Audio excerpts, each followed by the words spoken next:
Hello and welcome to Saturday Morning Cartoons, the weekly podcast that revisits, reviews, and ridicules some of the world's weirdest animated series. Coming to you from McShiver Mansion, I'll be your co-host, Dave Trumbore. Joining me as always, it's the severed head of Sean Paul Ellis. How's it going, Sean? David, ha ha, I'm doing well, how about yourself? I'm good. What's with the... Are your vocal cords pinched with the severed head?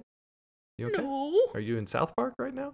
No, I'm not. Oh, there he is. Welcome back. Doing my Mickey Mouse. Oh, those are Mickey Mouse. I can't do any of these cartoon voices, which is probably why, as a kid, I never really liked them to begin with. Does that make me weird? I feel like that makes me weird, that I wasn't a fan of these particular cartoons. Did you have a period of time where you tried to do? Because I feel like all kids really try to do a Donald Duck. My uncle used to do a really good one, so I just was like, well, Really? he's already got that, so yeah. Yeah, because he's been working on it for 40 years at that point, so. Fair enough. Yeah. I mean, I feel like it's one of those voices that I remember growing up and going to Disney World for the first time. My sister and I came home with the hats. Okay. Where it was it was Donald Duck, and then the bill of the hat was the bill of, or the brim of the hat was the bill of a duck. So you scalped Donald Duck and were wearing I murdered a duck. You're wearing his head. Yeah, as a trophy. That's fun for kids. It was weird because it was at the Universal Last of the Mohicans ride, and it just... He shot a bunch of buffalo, live buffalo. Skinned them. Live buffalo. Skinned them, which is good for kids. Yeah. Got a buffalo leg. He just walked around the park chewing on. If I remember right. Is that right? In the 80s? So tasty. Yeah, so they're tasty. Really good. Unfortunately, they're extinct, but really filling, though. Really filling. Little gamey, But, and what isn't when you're killing it in the wild? Yeah, full of buckshot, arrowhead.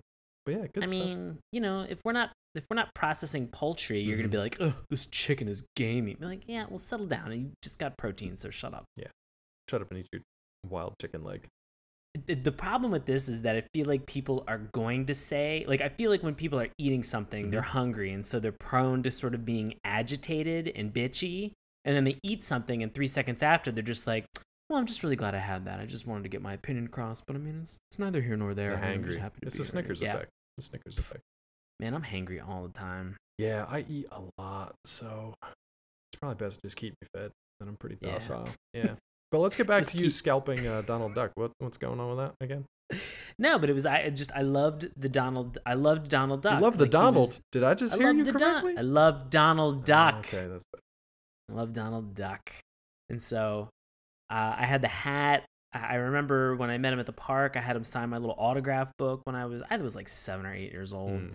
And so it was but it was super fun for me. And I don't remember really walking away with any Mickey Mouse stuff. That's really interesting, actually. I think it's interesting that you met a serial killer in a mascot's uniform when you were 7, and we're totally cool with that.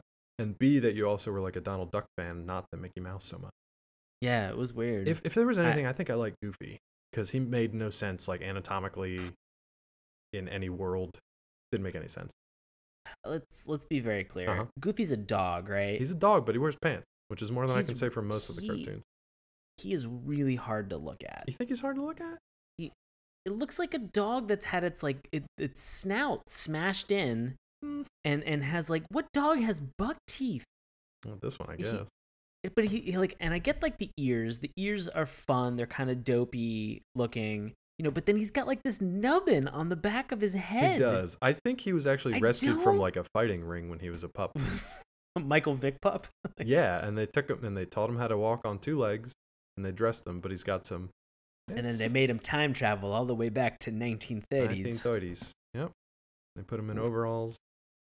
It's a sad story, actually. It is. Yeah. I will say that this is weird, though, that having watched this, the Disney titular character of Mickey Mouse, both of us are just we're kind of on the other side of the crew. Yeah, and to be honest, I was never just I was never a fan of Disney cartoons to begin with. I was never into Disney Channel growing up. I would, if there was nothing else on, I would watch these, but that was about it.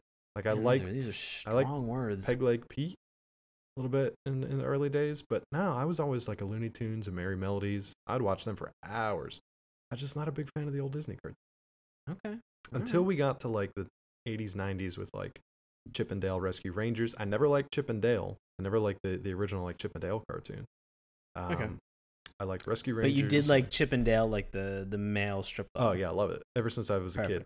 Yeah, I was actually like I was brought up in a Vegas casino, so it feels like home, you know. I was raised on the strip. I was raised on a strip by a stripper.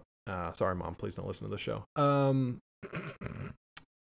No, I don't know. I was never into the Disney cartoons when I was a kid. I really can't remember ever liking it. There's something about them I just didn't like. Was it that they were too wholesome? Maybe. Because I mean, I feel like it would be great to do a comparison. Go back and watch some of the old ones from like the same era, and watch like Merry Melodies. Because I remember they were like violent and racist, and like they made a lot of references to like the current pop culture at the time, which 50, 70 years ago, I had no clue as a kid. I just thought it was funny, but like it just seemed smarter. It seemed edgier. It seemed like I wasn't maybe supposed to be watching some of that stuff, even though I was a kid. So I don't know, but the Disney stuff was never felt like that. It always just felt like kids programming. Does that make sense?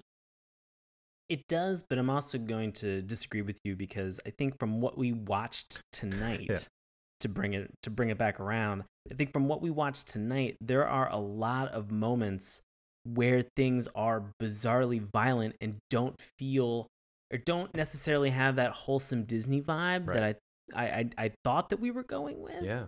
That I thought that we were going to get out of this cartoon. I really thought that I guess I didn't know what my expectations were. I mean, if you've ever been to Disney World and the Haunted Mansion ride, right?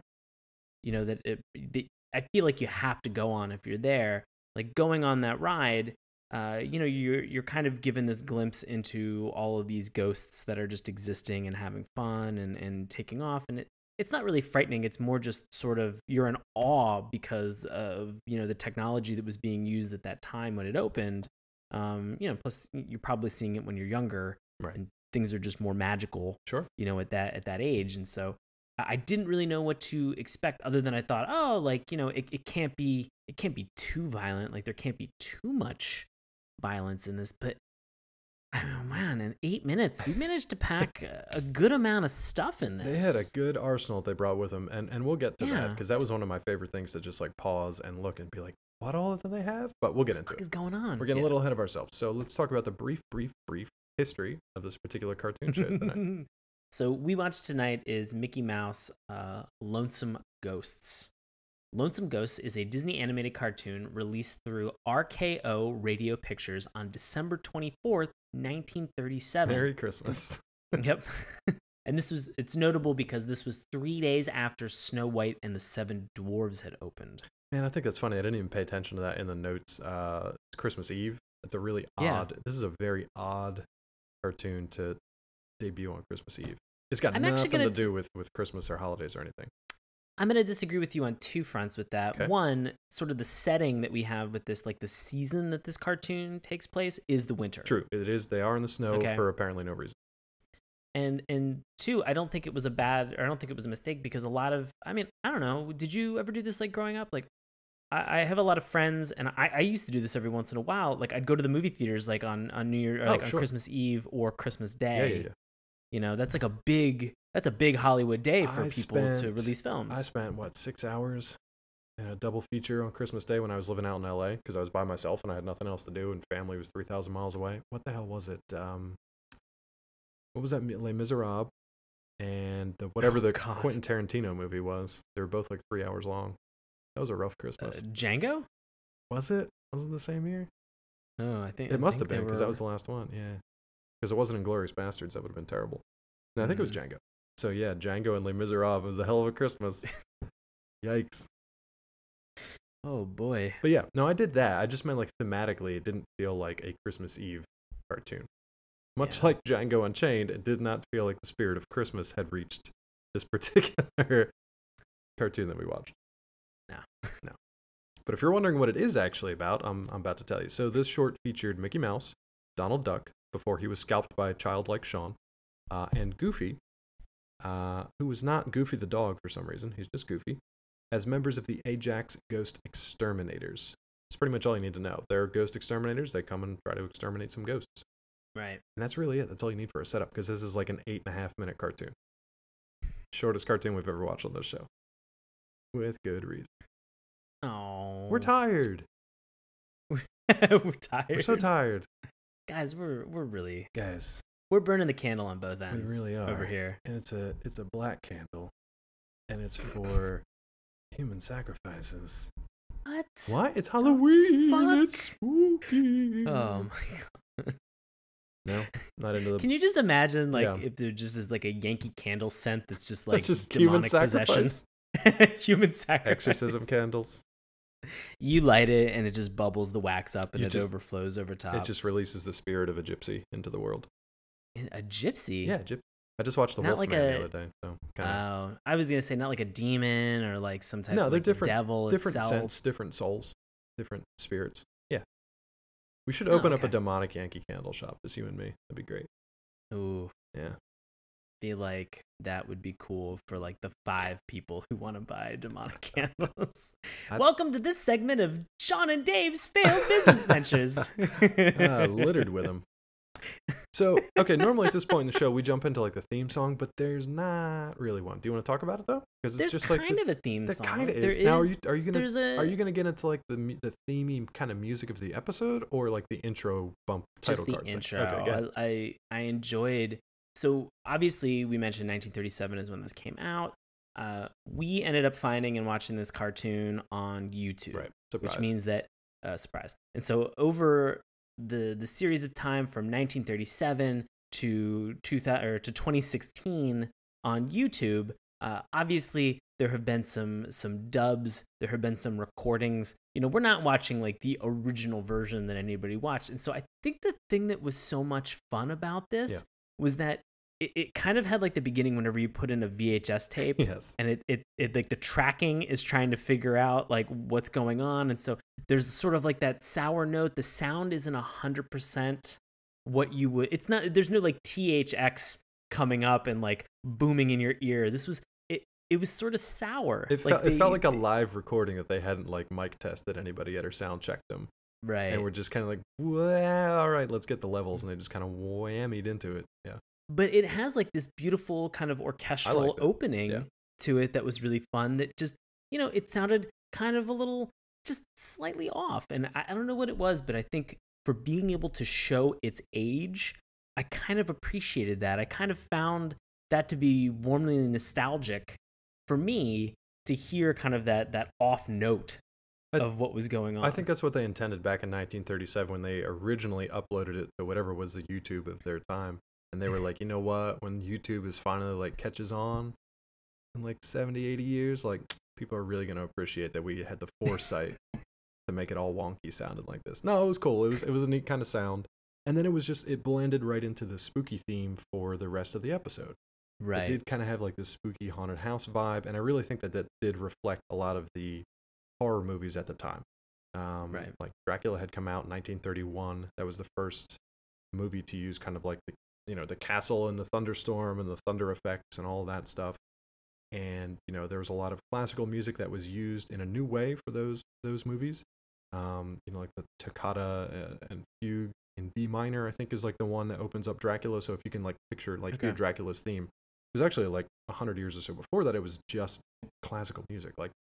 Wow. And I'm not saying that they were like, oh, I'm just going to make classical music. I'm sure it had like meaning and stuff like that back then, but it took on a new meaning when they played it over Dracula. So this cartoon kind of pays homage back to those things as well. So it sets up spooky music is what I'm trying to say. Right. Yeah. Rewind that last 2 minutes of rambling. Spooky music is what I'm trying to say. But it blends, like you said, it blends into the atmosphere and everything that's going on but it blends first into, what do we got? Sweet title card. Sweet title card. Sweet title card. I don't know what it is about title cards for cartoons. I love them. I just love seeing these things. We get one where we have this really fun title card that just says Mickey Mouse in Lonesome Ghosts. Right. And we have a giant ghost that is sort of overshadowing the Mickey Mouse crew, the trio, the Holy Trinity from Disney, I guess. I don't know.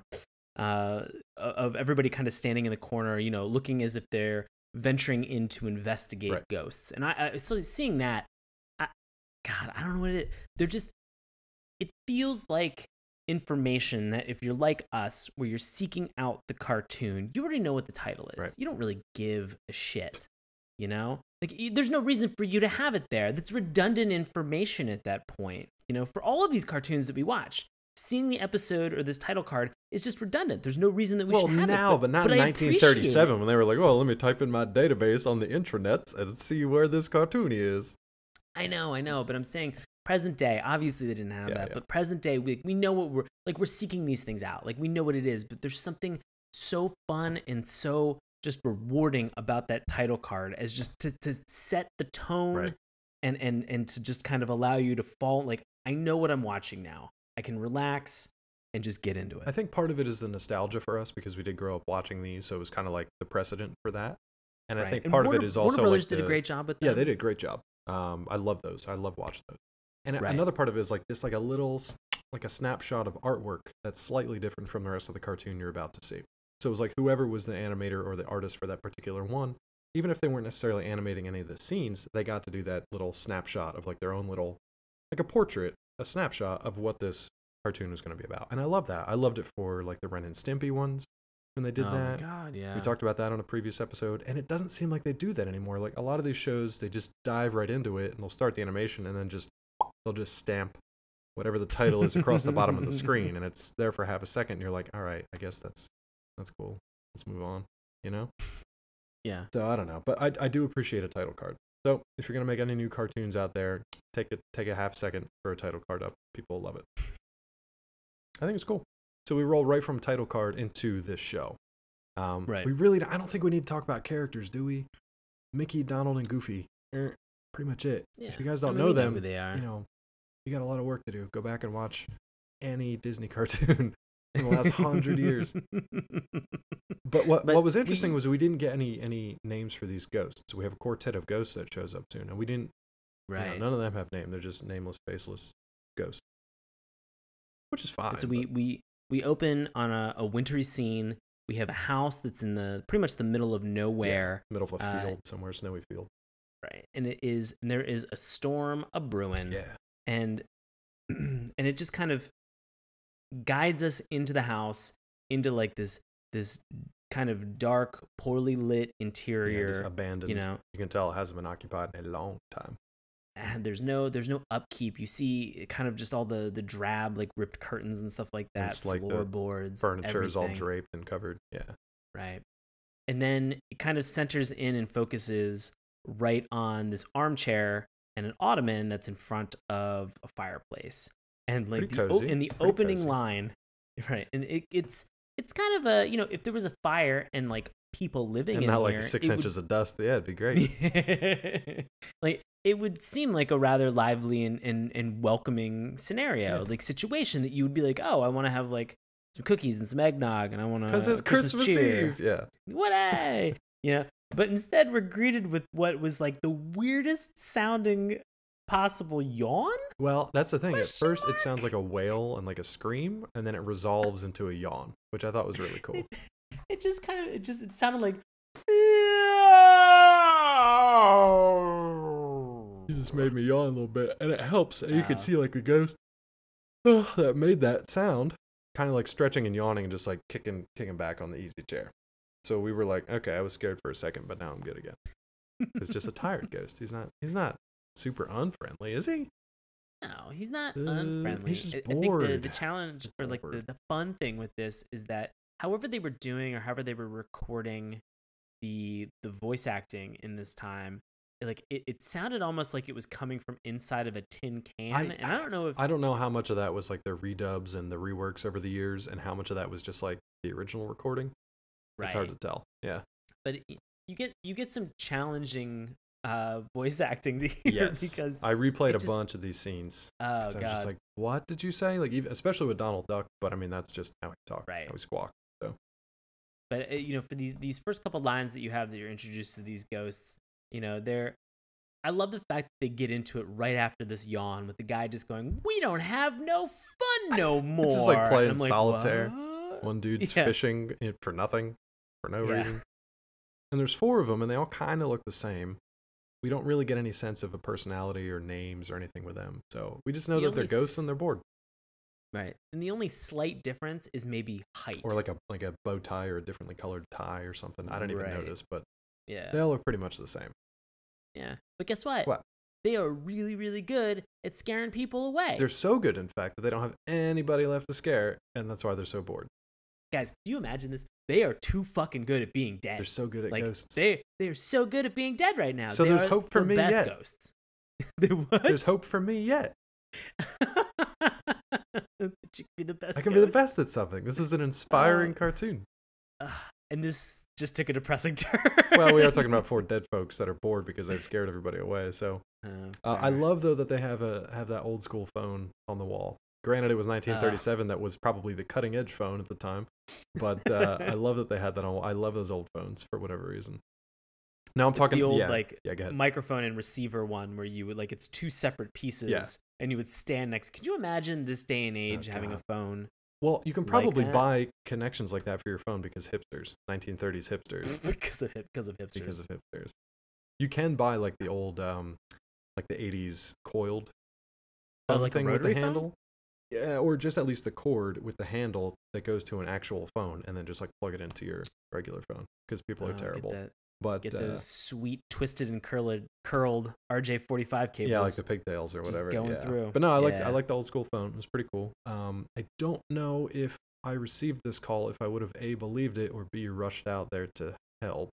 Well, here's the question. Yeah. Like, they're reading a newspaper because we have to preface this with why they're making the phone call. I guess they're still delivering papers there, which is good.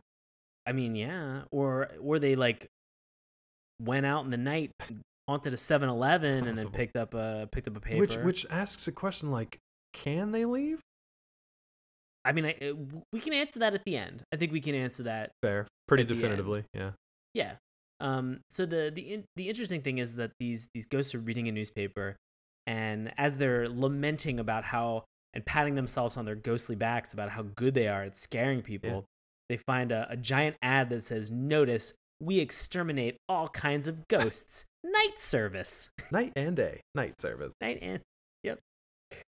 And so they decide, let's give them a call. Sure. Fun fact about that ad, there's no phone number on that ad. I think it was cropped in a weird way, but probably no ad. It was probably like Klondike 5 or something. Like the phone number they used to use all the time in the old days, where it was just like 2 letters and a number because there were 12 people in the country. I mean, or it was just something where they went to a switchboard operator and they're just like, "Hello, Becky, it's the ghosts in the house. Please connect us to Ajax Exterminators." And she was probably just like, this guy again. He will not leave me alone. We had one date. It's obsessing. It's got to really just let it go. It really does. But so speaking of Ajax Exterminators, right? Like these guys are like super busy, right? Like they're like packed. They're so crazy busy that they had to hang a sign outside just to let people know how busy they are. They're so busy to the level where I'm like, I am jealous of the workload that they have because it is all 3, Donald, Mickey, and Goofy sitting around a table, and they are chopping down trees. They are gone. They are just sawing logs, Z's coming out, hardcore sleeping. Yeah. I can appreciate that level of napping. That is sleep. To die for. Good sleep. And then they got woken up by the call. Yeah, they're woken up by this call. The phone scares the crap out of them because I guess evidently not a lot of people. I'm guessing not a lot of ghosts. people call them. Yeah, they're super excited about it. They don't really know how to handle it. Right. So excited that when the telephone rings, and this was just a fun thing that happens in these cartoons, just in the comedy kind of rule of 3s, where the telephone rings and somebody goes, the telephone, and so they just all kind of repeat, exactly what it is that they're saying. And then at some point Donald gets like caught in the middle of the cord and almost strangled. Yeah. He's like getting choked out, which is fine. which was really weird and worth noting because that's the first of 2 choking sections that we have. There's a lot. Keep track of the violence 8 minutes. in this one. Keep track of the violence in this 1937 violence. So the Great War. Yeah. So Goofy answers, and what's his first question? I don't remember. The ghosts ask him if they chase ghosts, to which he repeats, "Everybody, do we chase ghosts?" Well, he's not super bright, which is why I like him. Yeah. Means well. We get Mickey jump on the line. He's like, "Yes, sir. Yes, ma'am. Yes, Yes, sir. ma'am. Yes, sir. Well, Can't tell what it is. I'll say we do. I love that weird, like, no, like we'll have right at He's it. very, like very that kind of, folksy. yeah, that get up and go attitude Yeah. of the 30s. Hey, man, they probably hadn't had anything to eat in days, so probably got to get a job. Yeah. But they were super excited. I don't know if I would have been, because A, the voice sounded super creepy and spooky to begin with, and then they were like, "Do you have any ghosts?" And they're like, "Oh, I'll say we do." And then all the other ghosts make like ghost sounds. I've been like, Right. I'm not 100% sure I want to get on board with this, but these guys being professional ghost exterminators, Ghostbusters, maybe you want to call them. Yeah, a little bit. Yeah, they're ready to go. What would you say if you and I were going to start a ghost busting service? Cool. Yeah. I'm on board. Okay, I'm good. sold. We're doing It's it. no longer conditional. It's going to happen. It's going to happen. So when now. we start a ghost busting service, what Better. tools of the trade are you bringing to bust these ghosts? Are you bringing like ecto traps? Are you bringing proton packs? No, let's get into it. What do you want to bring? I'm going to bring a double barrel rifle. Double barrel shotgun. Okay. Double barrel shotgun. All right. Was it a shotgun or a rifle? They're usually shotguns if they're double barrel like that. Okay. So we get a double barrel shotgun. I'll probably we've mentioned that we both like to eat. Uh-huh. All right. And we've mentioned about cutting down trees. I'm not gonna fuck around. I'm bringing some pots and pans and an axe. Okay. Well. Yeah. So you got a double barrel shotgun, pots, pans, and axe. Anything else you want to bring with you? Probably because I'm whimsical. I'm probably just gonna bring a butterfly net. Yeah, we got a butterfly net. You got to trap the ghost before you blow them away with the shotgun. Anything else on your list? Oregon Trail there? Was there something else that they showed up He had with? 2 more things. I meticulously tracked down everything. Please go on. He had a mouse trap. A single, like, loaded, ready to go mouse trap. And just a length of chain. Length of chain. Oh, length of chain. I get the impression that these guys have not busted a lot of ghosts. I get the feeling like this is their maiden voyage. Yes. Or I also get the feeling that like Mickey and Goofy would go out at night and maybe create ghosts with their shotgun and axe. Ooh. Because like drum up business. You know, you got to make the ghost before you can catch the ghost. It's kind of a 2 for 1. Oh, I get it. It's like one of those like you got to spend money to make money kind of a scenario. Kind of like that. Yeah, you just got to murder to catch ghosts. Was a why not? slightly less popular phrasing of the same thing. Yeah. Look, I'm nervous that our business plan is going to include this type of logic. Oh, the podcast plan? Oh, the podcast. We got to make cartoons ears in order to talk about cartoons. So we're just going to sink all our money into making cartoons that we will then talk about, and the snake will eat its own tail. We're just in a Robberos over here. That's right. A Robberos Productions. Oh, boy. All right, so I don't think they're actually murdering people. Let's get that on the record. I do think they're terrible at busting ghosts, though. So they show up at the house, and it's McShiver Mansion, we should mention. McShiver Mansion. The ghost mentioned that. And this was the weird part where they just like, they walk through the tracks of snow. Like they're making tracks in the snow. And I was like, oh, okay. I don't know why it's snowy. I didn't realize that it was, released in December.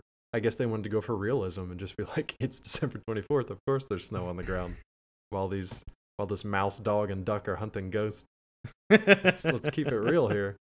And basically when they get to the house, they knock and the door just kind of falls in. And then it's just like off to the races after that. It's basically like the ghost just messing around with them and having a good time. And our busters trying to like keep up. Yeah. And I think Mickey, despite his leadership abilities, sort of just leads them astray at this point. He makes the cardinal sin of any haunted house show I love ever. This is so good. So we, as Dave mentioned, they're sort of thrown into the door. Yeah. The door falls down and then it ends up lifting up and kind of flipping over and tosses them into the house. Right. A loaded mousetrap snaps onto Goofy's nose. And you get like that like from his him, best like laugh, yeah. So in those moments, like right after like they're looking at each other, they're just like Mickey comes up with the genius plan that everybody comes to when they're in a haunted house is let's separate. Oh no, let's separate and we'll surround the ghosts. Makes sense, guys. Now what? You don't know how many ghosts are in this house. All right. Strategery. All right, let's get that straight. He clearly You doesn't, have because no there's idea. 4. You're not going to surround 4 Right. people with 3, especially when Right. you split up. So the logic's not great, but it's fine because they Yeah. have shotguns and axes, so it's all good. Yeah, your math is way wrong Math is on like that. super Okay. wrong. Mouse. Also, come on. What are you gonna do with the shotgun to a ghost? Apparently Like- nothing, because it doesn't work, as we find out Yeah. fairly quickly. But just watching Mickey Mouse stomp around a house with a loaded shotgun is pretty. It's something. It's something to It's see. weird. It's real weird. It's weird to see him holding like a thing that we have such a problem with in this country, and he's just like, I'm gonna shoot something that's already dead. Yeah, like logically it makes no sense, which again you could point to a lot of the problems we have today. But just yeah, logically as like busting a ghost, I don't know what he was thinking. And it doesn't work. Yeah. Why doesn't it work? Because we get that classic cartoon shotgun where Mickey, he literally pulls the trigger. He does pull the trigger, but the Yeah. ghost just plugs up the barrels with his fingers, which I don't recommend trying this at home.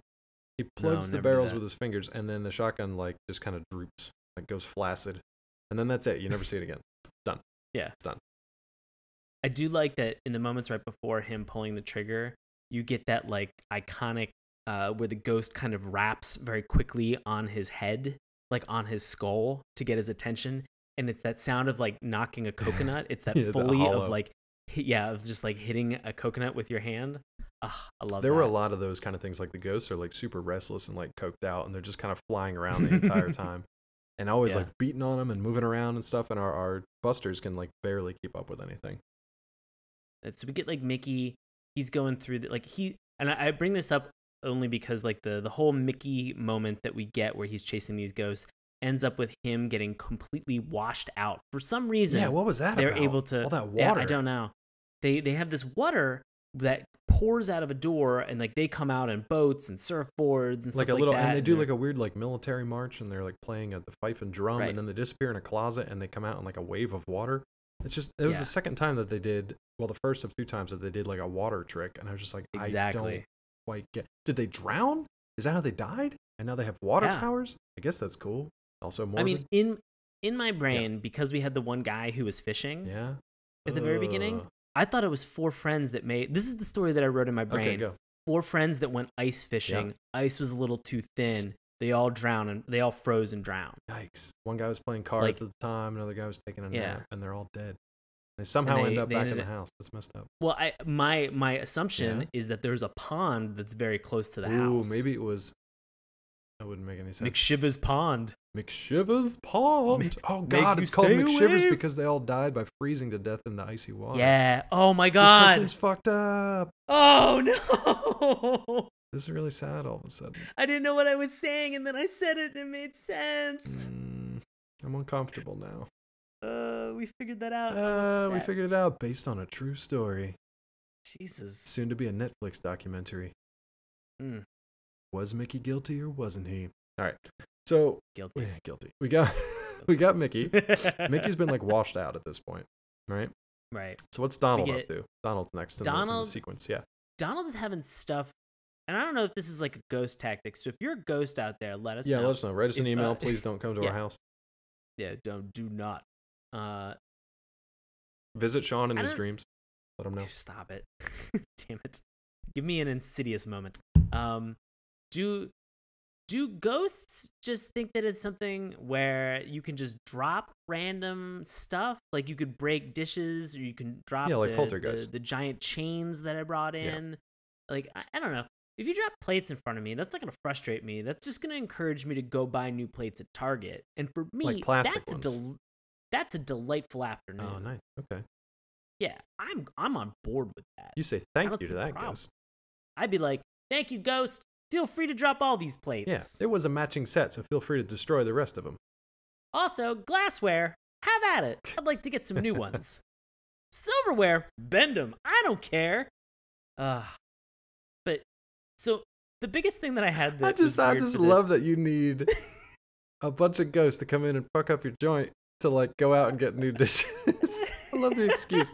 I would not be surprised if one day Mel like wakes up and is just like, the fuck, like, what's going on in the kitchen? You're like, I don't know, poltergeist. Let's go to Target.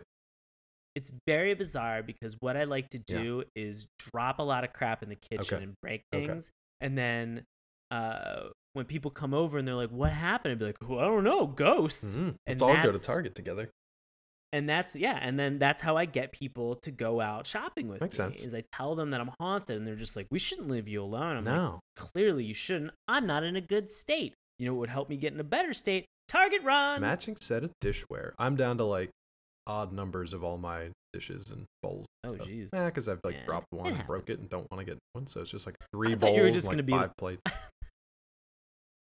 I thought you were just gonna say, "I got pissed off one night and I just decided to break some shit." Be like, "Oh, well."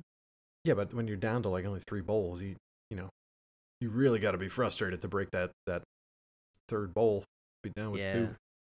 Well, you gotta have your cereal bowl, Exactly. your soup bowl, Mhm. and a salad bowl. Yeah, so you need 3 bowls. You're at the 3 good ones. You're 3 in like bowls. a good spot. Mm-hmm. You're in a good spot. Yeah, That's right. good spot. All right. Speaking of good spots, what's Donald up to?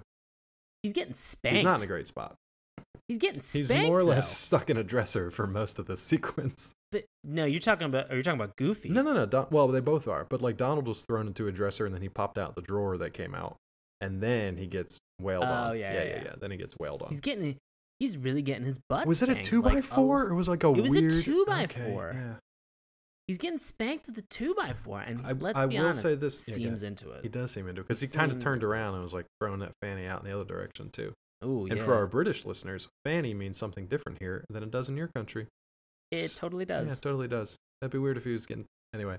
Oof, Donald don't do does that. get one shot in, though. He's like the only one that gets a shot in on these ghosts. And I don't quite know how he did it. I mean, he did the Knickerbocker, Put him up. Put your Put dukes your up. dukes up, kid. And like sucker punched him, like uppercutted him right in the jaw. And he's like, what he says something like that. He squawks afterwards.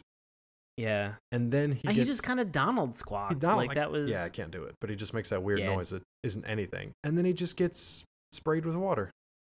Yeah. Again. With That's the it. water. Because of the drowned kids. And then as the water, he goes, "That's a fine how do you do?" Yeah, that was very And I was like, eloquent, Donald. What? That's a fine how do you do? Let's round this out with this Goofy, because this one... Well, Goofy, this one... here's why I like Goofy. Because he's brave, but he's careful. Those are Goofy's words. My very next words in my notes are, he is neither of these things. Not at all. He is scared out of his yeah. mind. He's literally clawing at the wall He immediately to get gets out of this spooked, room. Yeah, and he tries to claw through the wall and rips all the remaining wallpaper and wall boards off. Yeah. Guys, this house was pretty much unsellable at this point, and Goofy is just deciding, like, you know what? Let's just open up this room.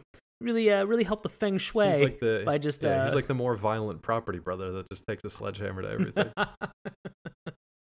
But this is where he says a famous line that we don't hear for another 50 years. So he says, "I ain't scared of no ghosts." Yeah. Which, if that pulls you up short, it's because you're a fan of the 1980s movie and the sequel, Ghostbusters. I ain't afraid of no ghosts. Yeah. I ain't afraid of no ghosts. And this is the general prevailing wisdom on the internet out there, we're thinking that he at least inspired the theme song. Was it Ray Parker Jr.? Ooh. Theme song. Yeah. And maybe Parker Jr. is watching that cartoon as a kid. I was just like, that's a cool thing that stuck with me for all these years, till 1984 or whatever it was. And I was like, that's crazy.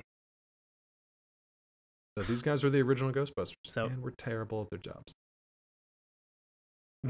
So this next sequence coming up was like, this is where I started to get frustrated. I was glad that it was like almost over, because I liked the gag. It just went on for too long. Yeah, it did. It definitely did. And the gag that Dave's mentioning is just straight mirroring. And now this is always fun and rewarding to see in television, theater, movies. Anytime you see this is fun to have one person, like if Dave and I were looking at each other and just kind of mirroring each other at this exact moment and doing the exact same things, like this is entertaining. We hope it's like, entertaining. This is fun for people to watching on camera. Like this is something that is a fun comedic gag to put in place. But Dave's 100% correct. Like this went on way too long, to the point where suddenly Goofy thinks, and this is like getting in the mind of Goofy. Does he think he looks like a ghost? Maybe he's never seen his reflection before. That seems logical. Or he's got like a in this memento world. thing where he can only remember things for about 8 minutes. Ooh. And then his mind resets. the weird thing is regardless of what happens, he again gets smashed into a vanity. All right. He is twisted completely around Which, like, this for vanity. a duck, I get it. I have put ducks in drawers before. They fit. It's fine. Okay. It's a normal thing. It's fine. I don't think you can put, like, Marmaduke, in a dresser drawer. So that's why he gets kind of all tangled up, and he's like, his legs are sticking out from one end, his head's sticking out from the other. So it's much more, it's comical in a very different way from Donald. So, but at this moment where he is completely tangled, this is what got really silly and funny for me, is that he's completely twisted around, and he looks over his shoulder thinking that he sees a ghost, and it's his booty. And I don't know if he thought like, oh man, this booty must be haunted, or like, I better check to see if there's any ghosts in this booty. But he puts a pin. He stab a ghost with a pin. Oh, it's my own butt. Oh, it's my own butt. I just stabbed this haunted booty. Like, well, Medea Halloween is coming out, so that might be a plot point that is repeated. And it's haunted booty. Let's just get real clear. Have you ever had a dog where they're just like laying there and they fart and they look at their own butt like, the fuck was that? Because I had a Malamute that did that all the time, and it always cracked me up because her eyes would get real big and just be like, the fuck? If she would have had opposable thumbs, she probably would have stuck her own butt with a pin. She didn't know what it was. Trying to kill that ghost. If she'd only had, and clothes, thumbs and the ability to get pins and and make her way down to a Joanne fabric and be like, "Hey Rachel, I'll take a box of pins. I might fart later, and I want to stab my haunted booty." Well, the weird thing was, you mentioned this before, but this was also the sequence where Goofy ended up choking himself out. This was the second scene of second or third scene of choking in this whole thing. He autoerotic asphyxiated himself to a point. That's exactly really weird. What I thought. I was like, is he digging this? Like, we just had spanking. We've had 2 choke out moments. I was like, all right. I mean, this is maybe my brain is so warped that I'm just looking for sexual situations, and I'm going to admit, I'm totally fine with that. My favorite thing to do is put people in a set of drawers and then push that down the stairs. It's my kink. I mean, I don't know. I don't expect everybody to appreciate it, but that's fine. Hey, look, if it gets you off. I mean, probably if they end up crashing into, if they end up crashing in a bunch of jars of molasses and flour, probably be fine. Anything short of that would not be great. The only way I can feel sexy is if I run headfirst into a pantry. The only way I can climax is if I'm covered in molasses and flour by the end of the night. Like WCW wrestler Goldberg, and I just spear right into said pantry and just cover myself in all those sundries. That's the only way I can feel sexy. A spooky ghost. Oh no! So yeah, it's a fun little gag here at the end. Clearly, our Ghostbusters have not been doing very well until they all look like ghosts themselves. Which at this point, the fearsome foursome comes down, finds that there's 3 actual ghosts, quote unquote, actual ghosts in the house, and they freak out. Which is where we get the answer to my question I posed earlier: can these ghosts leave the house?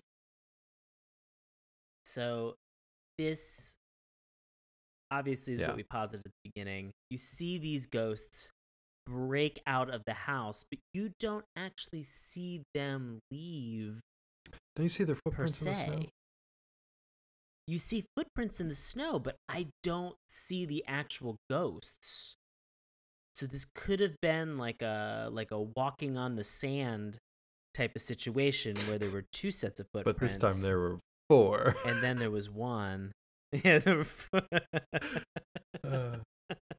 Because it was you and the Trinity.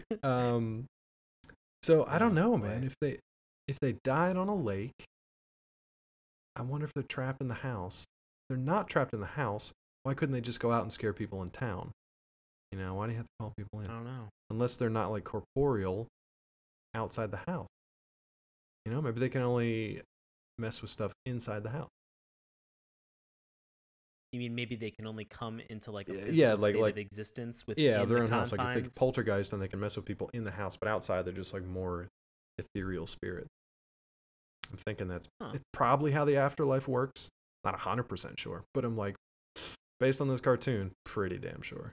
But in Walt's head when he was when they were making this, he was probably I want to be able to put enough time and energy because in 80-something years, 2 30-somethings are going to watch Two this idiots are and complain going to about pick it. this apart. So 2 fucking dum-dums are going to watch this 8-minute cartoon and then ramble about it for 50 minutes. So I want to make sure I give them enough loaded information Really chew on it. to make a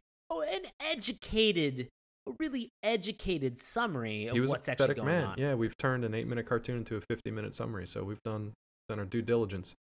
Before we get on to some other opinions of this, Joe, do you have any final thoughts on this little cartoon? This cutesy little Christmas/Halloween cartoon? No. No, I think it was, no. I'm good. Not really. I think the timing of it was kind of odd because I thought like maybe if they were going to go with like a ghosts thing, they could have easily done like a Scrooge, which they've done later. Disney did like Mickey Mouse Scrooge or whatever. Yeah. But it was cute. I like that the ghosts were playful. Lately, I'm kind of tired that like every single ghost is like a murder ghost or like a revenge ghost or just like or a clown. A lot of clowns. But like it's fine for the scary stuff. But we haven't had a Casper, the friendly ghost, in forever. There's no kind of just like friendly, playful, or even helpful ghosts. They're not like pranksters anymore. They're just murder fiends. And it's just kind of like everything else is so dark lately. I'm waiting for the larger cultural shift to get away from all this dark, doom, gloom, end of the world, everybody's out to get you. I'm the only one left alive. Even my friends I can't trust. Like, fuck, I'm just so tired of that. I want to get away to something like lighter and broader than that because like the human experience is so much bigger than just like doom, gloom, death, and violence. And we're just surrounded by it everywhere you go. And I mean, I'm buried in this every day because I have to cover all this media stuff for movies and TV. So, I mean, I know there's more stuff out there, but we're just not seeing it on the bigger, small screens. So, like, really what you're trying to say, Dave, is that, like, you want to be haunted, but you want them to be playful in sort of a way that, like, when they prank you, you're just like, oh, are you kidding shucks. me? I would love it if this place was haunted. If you guys, if you're watching videos and shit starts happening behind me, just, like, give me a heads up, because I'd be like, that's cool. First step, gonna find out if you're gonna try to murder me. Not your second step. Can I stream this on Twitch? Make all the money. Yeah, if that clock starts going weird. But no, I would love it. Like when I watch horror movies and stuff, like my maybe not first instinct, but I always have this question in the back of my head, like, why has nobody tried to like make any kind of contact? Or the best horror movies with ghosts and hauntings is when people try to make contact and then it goes horribly wrong because they find out that this is just like a malevolent spirit and wants nothing to do with communication. They just want to murder your skin. And those are great. But I feel like there's room for something more. You know? Something more. Okay. I didn't expect this cartoon to do that, but I'm glad that it was kind of playful and fun. So that was nice. We do have, I'm really happy that this brought us the idea of a haunted booty. That you can stick a pin in it. Girls, if you in the club and you got a haunted booty, pin in it. Make it clap. Make it go woo. Make it go woo. Guys, let's be very clear. And girls, stick a pin in it. Your girl's booty goes woo, get the fuck out of that booty. Like, run. Run. Run. All right, buddy, do you have some user reviews there? You want to take this first one from, wow, good luck. From The Hague. Okay. Yeah. So, this comes from RB Verhoff from The Hague, Netherlands, with the title, Funny. Just like all the short Walt Disney cartoon, this one is fun. If you have nothing to do, those cartoons are good enough to watch. They will even give you a few laughs. In a way, it is all funny. But it is all the same as well. 6 out of 10. 6 out of 10. 6 I like that one because that was clearly like a Google translation or something. But, you know. He got there. We got his point. We got his point. There were 21 reviews for this. We've had entire series runs where there were not as many. There wasn't any more than like 1 or 2 reviews. This one had 21 just from one single 8-minute cartoon. So here's another one we've got from Travissimo from Pocatello, Idaho. Fake the out there. Fun with the paranormal. Now, truth be told, I am one of the biggest Disney fans you'll come across, but Lonesome Ghosts is just not one of my favorite cartoons out there. Maybe because I watched this recently on an old tape and the quality was bad, but I just couldn't understand what the ghosts were saying. I mean, to be fair, we had the same issue. I had to rewind it a couple of times. Plus, the animation just wasn't at its best. Again, this could be my crappy tape. I'll probably have to get the new Mickey Mouse in color DVD to get a true assessment. Nevertheless, it's still a good cartoon. I also wondered why Mickey was bringing a gun to hunt down ghosts. A fair question. Haha, what exactly is that going to accomplish? So maybe from that you can see that this is just a recent harebrained scheme by the trio without them thinking things through. Once again, Donald is involved in one of the funniest scenes of the cartoon. I love his fighting stance, and it was even better when the ghost imitated him. That's just great comedy. Remember that, Sean. That's a free tip for you from Bravissimo. So overall, Lonesome Ghosts is a good cartoon, and it's memorable, but it's not my favorite out there. It's worth a look, though, if you get the chance. My IMDb rating, 7 out of 10. Most of these were 10 out of 10. People just kind of like recap the plot.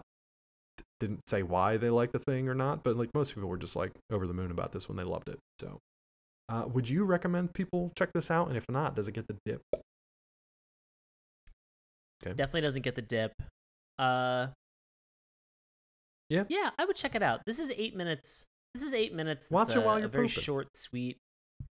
Yeah, this is a haunted booty clip. Just get at it. And this is a great time to watch it, which is why we watch it for Monster Madness Month. Great time to watch it.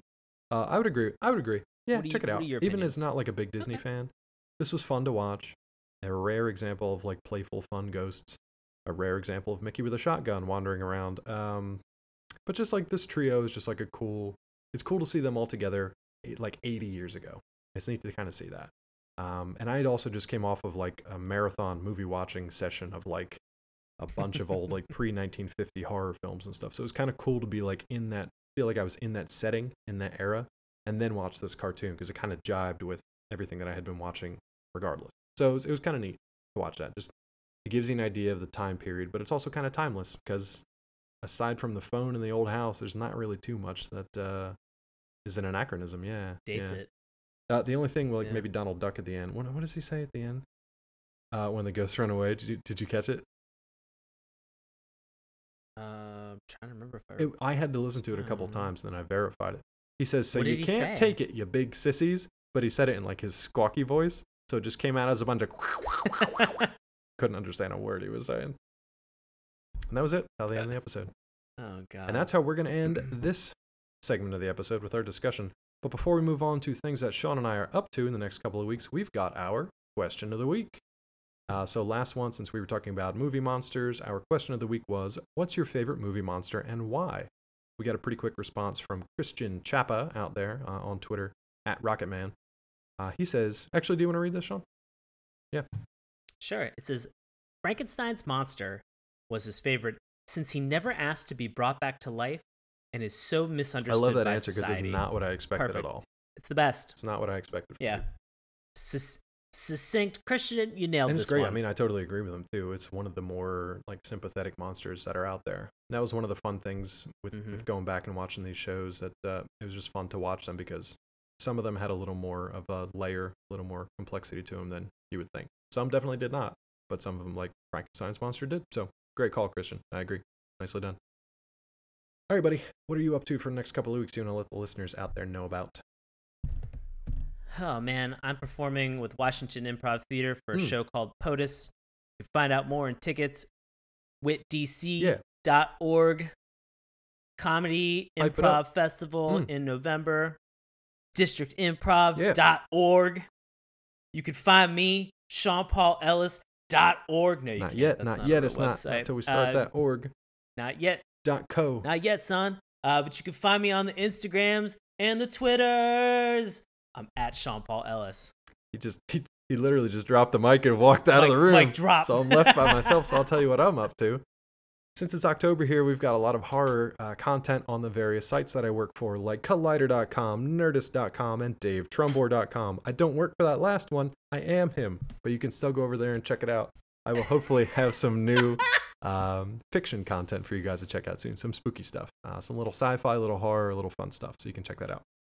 As for this particular show, you can find more about us on our website, SaturdayMorningCartoons.com. Remember, that's morning with a U because of spooky.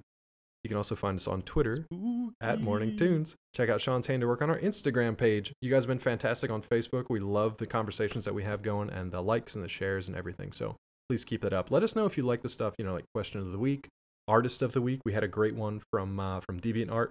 Matt from DeviantArt has some awesome Gravedale U artwork. He actually was inspired by the Gravedale High characters and then aged them up appropriate so that they'd be like college characters, and then came up with some awesome new ones as well. So really cool to feature them on the site, and we'd love to actually see that cartoon. I think that'd be a lot of fun.